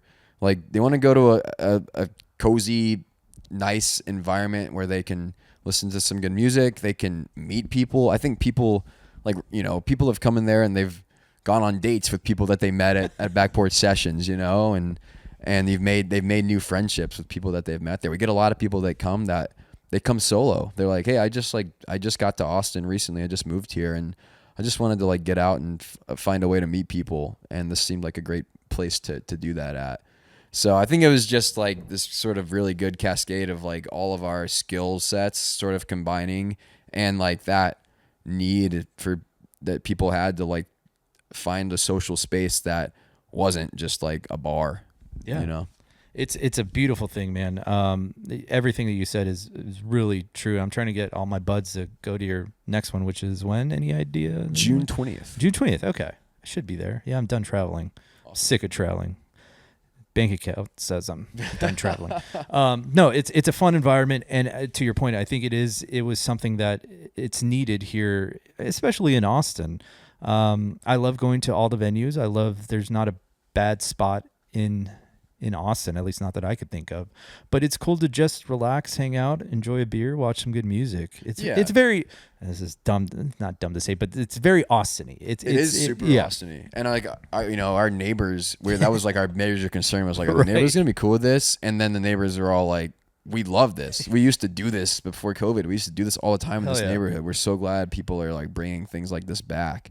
And so like getting that sort of support was really cool. And yeah, I think people just, it feels a little more like low pressure, I guess, to just like go to something like this where you're invited into someone's, home or at least their yard, and and it's not super loud and overstimulating, it's just like a nice hang. Do artists when they do perform there, do they bring merch? Some of them have, and have sold merch there. Do you tell them like, hey, bring your merch? If I remember to say that, but and I'm so bad about like remembering to bring my merch to my shows. Dude, you got to bring. I don't even have one fucking piece of apparel from your. Oh well, I will get you one. Okay, I just got some new T-shirts. I'm taking everybody's T-shirts. I'll get you one. I should have brought you one today. Actually. It's all right. Well, you forgot. It's okay. You had to get your grills scraped. I did.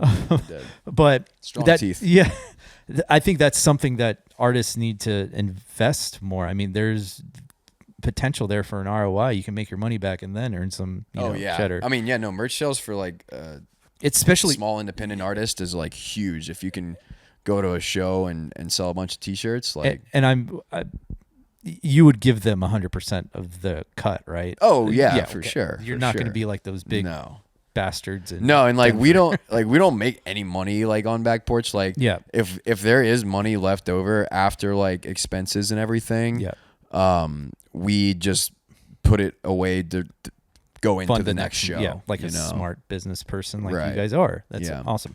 Okay, we're almost well over an hour. A couple more questions. All right. I want to pick your brain. This could be the last one. I want to pick your brain on kind of going off that tangent. So a lot of these major venues, they have overhead, they have electric bills, they have, bartenders that they have to pay.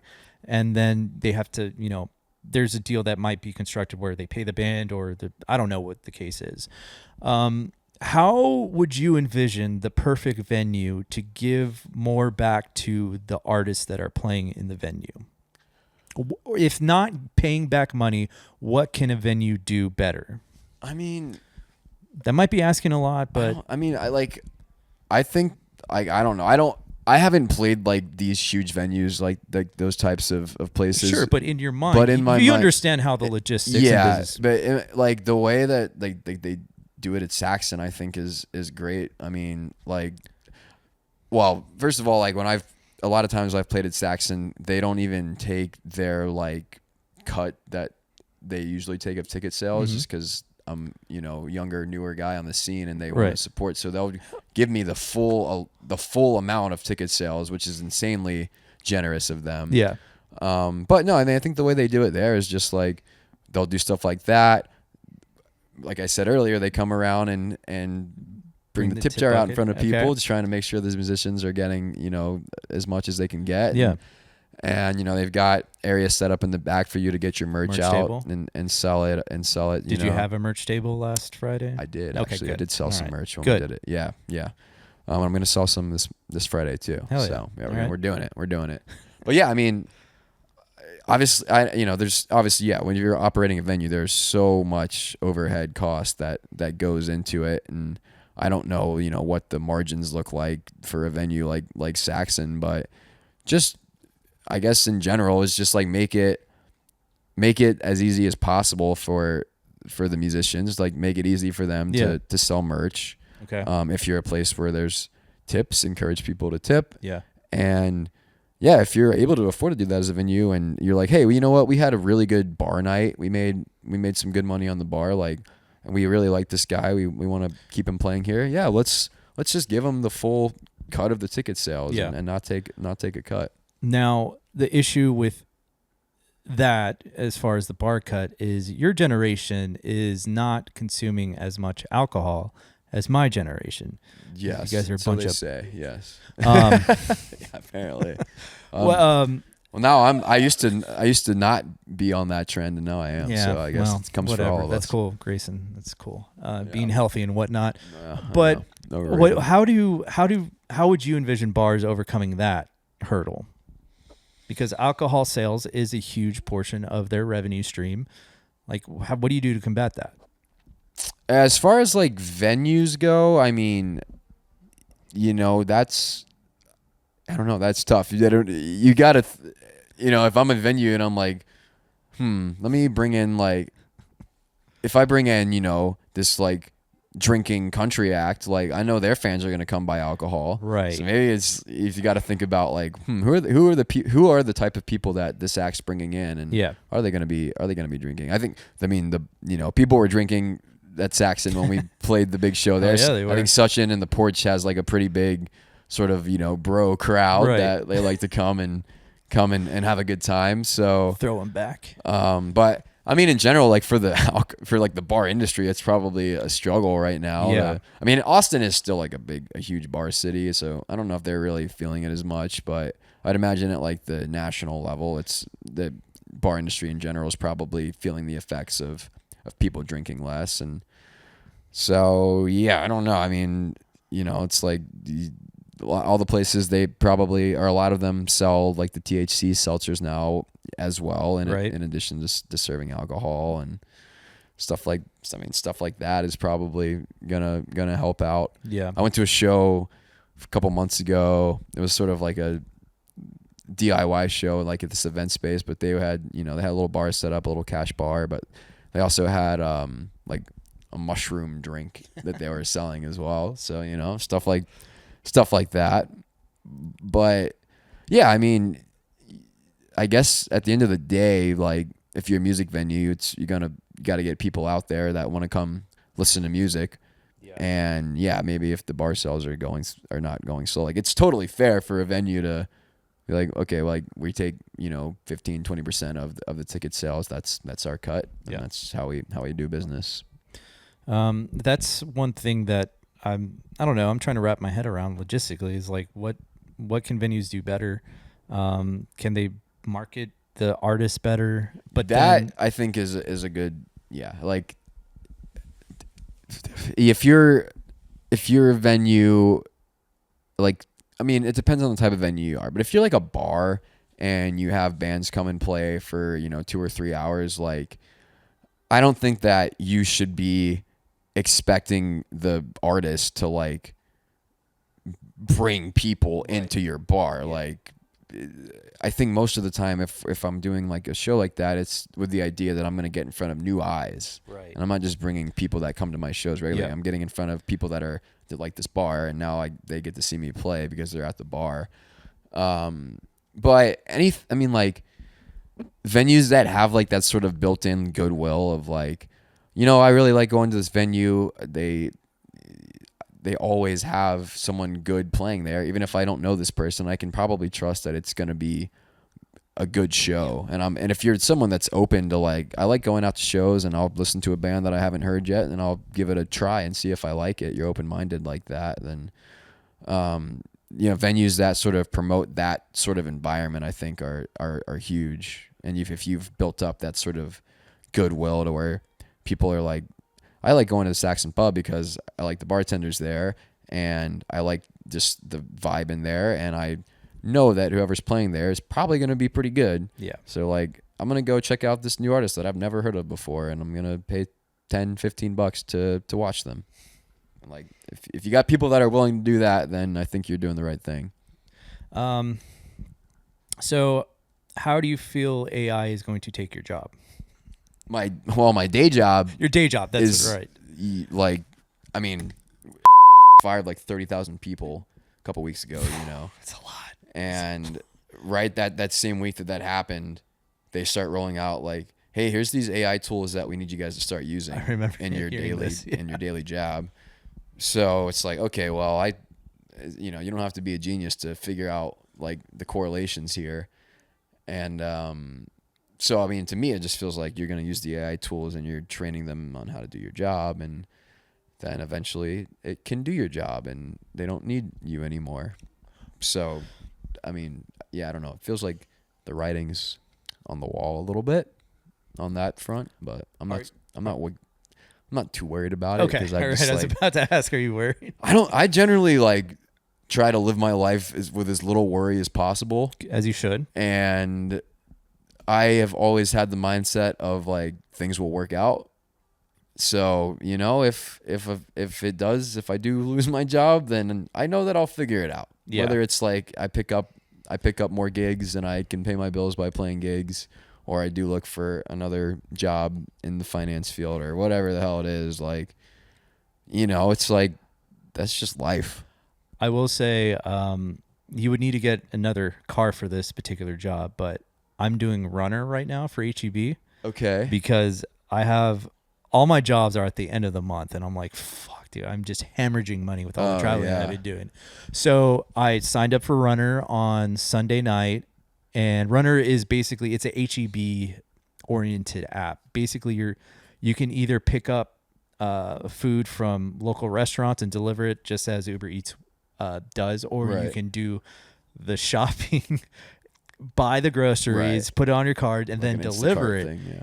And I did it yesterday. I did three trips yesterday, $15 a pop. Not great, but still decent enough for like a 3-hour run. It wasn't that bad. Yeah. I'm like, okay, it's super easy. I like the app is, you can't mess it up. You scan the item that the person wants, you put it in the bag. But it did make me realize, like, okay, I need to start using plastic bags for all the vegetables, because when I go, I'm just throwing it in the cart. I hate plastic bags, so I'm just throwing it in the cart. So then I had to go back, get the plastic bag, put this shit in the bag. But at first it was nerve-wracking. It was demoralizing because I'm like, oh fuck, I just got back from Denver. Like I shot an amazing show. Yeah. I got such great content, and now I'm just like looking at my bank account. I'm like, what the fuck? All right, now I gotta do something. And the premise for all of this was like, I'm looking at like my screen time and I see that I'm on Instagram 3 to 4 hours a day. Mm-hmm. I'm like, that is way too much, Ramon. go do something better with your time. And then I looked up Runner. I started doing that. Super easy. It made $15 an hour, not factoring in gas, but I drive a Honda Civic. That doesn't guzzle gas. It should be fine. But like I got over the whole like embarrassed thing as soon as I realized the job that I hated, which was 2021. I was stuck in a cubicle creating bullshit content for a company that I really didn't believe in anymore. And I didn't like the direction we were going. And I just placed myself in that cubicle, just hating life, waiting for 4 o'clock to roll around. And I'm like, this is so much better. I'm listening to my favorite podcast. I'm talking to people. I'm making money. And like, I don't really have a boss.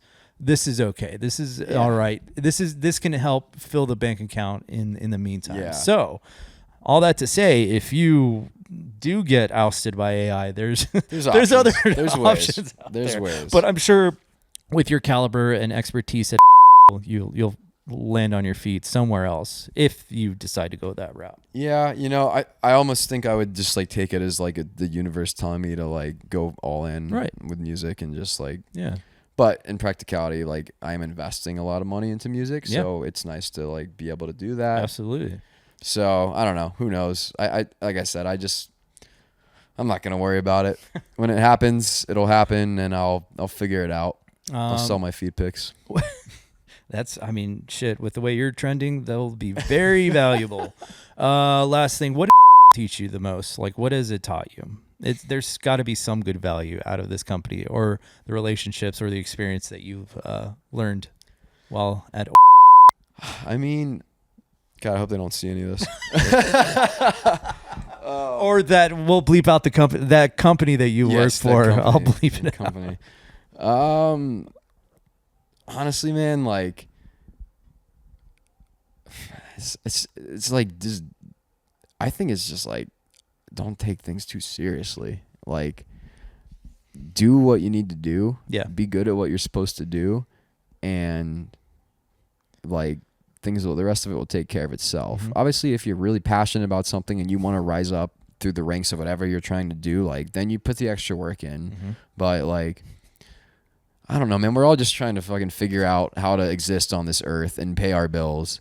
And for me right now, if I can have a day job and pay my bills and invest some money into what I'm truly passionate about, which is my art, then that's where I need to be right now. Okay. So to me, it's just like, I don't stress about anything too much that goes on with my day job. I am good at what I do. I've done it long enough to know how to do it. And so I think that's the main thing, is just like, don't over exert yourself. Don't worry too much about this. So do the bare minimum at your well-paying job and just get by is what I'm hearing. No, well, yes, you could just don't take it seriously is what I got out of it. Yeah, I mean it's not life or death, know. Yeah, like we're not saving people. We're not delivering babies. We're not doing surgery. It's very true. Like we're selling technology. Like I don't know. It's some people think it's like the fucking end all be all. I think it was before our Portland trip 3 weeks ago. My wife came home from a job and she's like, "Yeah, I just pulled some maggots out of a patient's foot. I was cleaning a wound." I'm like, "Yeah, I just sat on this couch and edited. I played some video games. Okay, well, yeah, I guess that's cool too that you're just part of a greater point of society and making people's lives better. I guess I really don't have to worry about like the video or the SD card that I forgot for Greyson's show. It's not that big of a deal." Right. Yeah. Yeah, exactly. It's not. And even like obviously my music career is everything to me, and I'm so passionate about it, and I put all of my fucking effort into doing this. But at the same time, like, I'm having a good time. You could still give me a choo-choo during a Johnny Cash song. Yes. And still, like, at the end of the day, like, I just want to have fun, Like, I want my life to just be enjoyable and fun. And so I'm gonna work hard, but I'm gonna play hard too, whatever that however that means to me or to you. And like I said, just I try just not to worry too much at all, because it doesn't pay off. Yeah. All right, wrapping this up. What are you excited about in the next coming months? I'm very excited about House of the Rising Sun with Ruby Dice coming out 2 days. fucking, it's just a cool cover, dude. Yeah. Like we changed the song up from the way you're used to hearing it. It's just like, that's a great song, obviously, and it's the classic American song, and world song. And we've done a really cool version of it, so I'm excited for that. It's the first cover song that I've released, which is really exciting. It is. Holy shit. Okay, yeah. right on. Yeah. Let's see what else. I am excited I'm going to Charleston at the end of May for my buddy from college's wedding. Hell yeah. And I'm actually playing music for his cocktail hour. Oh, dude, is that nerve-wracking for you because you're playing for someone that you actually know? I mean, I got to learn some songs for it, Okay. so that's in the back of my mind. But no, I mean, Which you have experience in and learning. Yes, yeah, exactly. Like I've done plenty of wedding Yeah. work in my time, so no, the most nerve-wracking part of that is just having to travel with a guitar and stuff. Like that's always a little like sketchy. Bring it back up in case you break a string or bring some strings. Yeah, exactly. Bring some strings. Yeah, exactly. So I'm excited for Be that. Professional. Yeah, be professional, but have a good time too, because it's my buddy's wedding. Yeah. And it's in Charleston, which is the best city ever. And so excited for that. I've heard a lot of good things. Charleston's awesome, dude. Yeah. Yeah. I think it was Amos and Drew that They love it. Yeah, they're just constantly going there, and I'm Yeah. like, all right, maybe I'll consider it when I get money in the bank. You should check it out, dude. It's really fun. Gonna have And you're a golfer, right? I love golf. Yeah, Charleston's like huge golf Yeah. city. So, but again, it's one of those things that costs money, and Does. I got to do a lot of more runs in order to play around. play now. around. Fuck. Yeah. Well, you'll get there. Okay, so that show, but what else is coming down the line other than that wedding? Anything show wise, music wise? Big show wise, they're just gonna be putting out a bunch of music over the rest of the year. Okay. Like we'll have another song out in June. We'll have one out in late July. Throughout the rest of the year, just putting out songs. So you're constantly. just linking it out. What, once a month? Yeah, every Or a song a 6 month? weeks, basically. Okay. Very cool. So it'll be all singles. There's gonna be a bunch of content and stuff that goes along with them. I'm really excited about this batch of songs. Like I think they're better than the album that I put out. They're better songs than that album, in my opinion. That's impressive, man. That's great. And so I'm really stoked for that. And then I'm really, really excited to go on tour this fall. Ooh. Yeah. That's currently. I have a manager now. I don't know. You have a manager? Oh, dude. Fucking Greyson with the glow up. My boy Doug Schmidt is my manager, and he's the bomb, dude. He's just like he's the best. He's so on top of me about fucking getting my shit together and getting it done. That's what a good manager Which does. is what I need. Yeah. And he's working on a tour right now. Doing it with my friend Adam Knight, who is a like Americana country artist here in Austin, and we're gonna go on tour together. We're gonna hit, the Texas towns. We're probably gonna hit like New Orleans, Nashville. Oh my god, that's so cool. Memphis or Knoxville, Little Rock. We're gonna do a little circle basically. Are we bringing the band, or are you just doing it solo? It's gonna be a band tour. Fuck I think we're gonna like kind of share a band. / Okay. That type of setup. You know. The details are still being worked out with all this, but that's exciting, it'll be like brother. September, October time frame, and a couple weeks long, and it'll be my first time like ever doing a tour, and so I'm very excited. How long?